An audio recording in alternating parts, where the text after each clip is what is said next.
இது ஏன் ஏரியா அது? இது என் வீடு. வேலையா கேப்பா.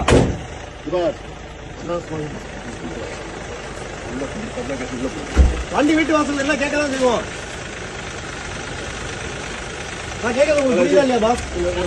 விஜய் டிவில ஒளிபரப்பாயிட்டு வர சிறகடி காசை சீரியல் ரொம்பவே விறுவிறுப்பா போயிட்டு இருக்கு.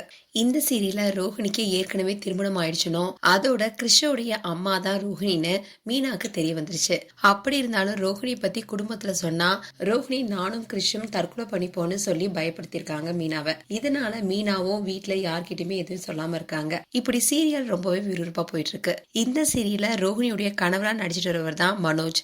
இதுல குடும்பத்திலேயே அதிகமா படிச்சிருந்தாலும் அவர் பண்றதெல்லாம் கொஞ்சம் முட்டாள்தனமாவே இருக்கும். அப்படி அவருடைய கேரக்டரை ரொம்பவே இயல்பா நடிச்சிட்டு இருக்காரு மனோஜ் கேரக்டர் நடிச்சிட்டு தான் ஸ்ரீதேவா. இவரு ரீசெண்டா ஒரு வீடியோ ஷேர் பண்ணிருக்காரு. அதுல போலீஸ் ஜீப் தேவையில்லாம அவங்க வீட்டு பக்கத்துல நிக்கிற மாதிரியும் அதனால ஸ்ரீதேவா என்னன்னு போய் கேட்க போறாரு. அப்ப போலீஸ் கடுப்பாகி ஸ்ரீதேவாவை ஜீப்ல ஏத்தி கூட்டிட்டு போறாங்க. இப்படி ஒரு வீடியோ ஷேர் பண்ணிருக்காரு. அதோட கூடவே ஒரு கேப்ஷனும் கொடுத்திருந்தாரு, இப்படிலாம் நடக்குமான்னு.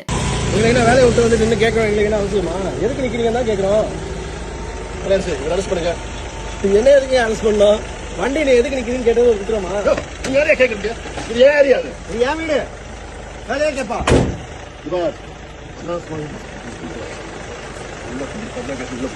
வண்டி வீட்டு வாசல் எல்லாம் கேட்கதான் செய்வோம். நான் கேட்கறது உங்களுக்கு புரியுதா இல்லையா பாஸ்? என்னது கேட்டோம்? எதுக்கு உள்ள? எதுக்கு நான் என்ன பண்ணேன்? நீ ஒரு ஆபீசர் கேள்வி கேட்டேன். என்ன பிரச்சனை சொன்னா நாங்களும் அலாட்டா இருப்போம்ல. சொல்ல முடியாது.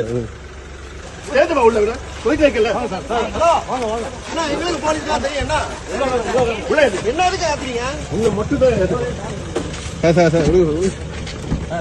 சிதம்பரம் கால் பண்ணி கூட்டு வரா.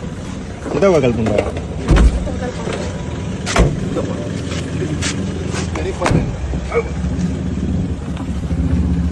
இதை பார்த்த ஃபேன்ஸ்ல சில பேர் ஷாக் ஆயிட்டாங்க. ஆனா இதுல பின்னாடி இருந்தவங்க சிலர் சிரிச்சதுனால இது உண்மையான வீடியோவா இல்ல ஃபேக்கான வீடியோவா என்ற சந்தேகம் ஏற்பட்டிருக்கு. அதோட சிலர் இதுல போலீஸா இருக்கவங்க எல்லாருமே ஆக்டர்ஸ் மாதிரி இருக்காங்க. இதனால ஒண்ணு இது ப்ரோமோவா இருக்க வாய்ப்பு இருக்கு, இல்லைன்னா சீரியல்ல வரக்கூடிய ஏதாவது ஒரு சீனா இருக்குன்னு சொல்லப்படுது. மேலும் உங்களுடைய கருத்துக்களை கமெண்ட் செக்ஷன் சொல்லுங்க. இது போன்ற வீடியோஸை பார்க்க நியூஸ் தமிழ் பீட்ஸ் சப்ஸ்கிரைப் பண்ணுங்க. மறக்காம நோட்டிபிகேஷன் பட்டனை கிளிக் பண்ணுங்க.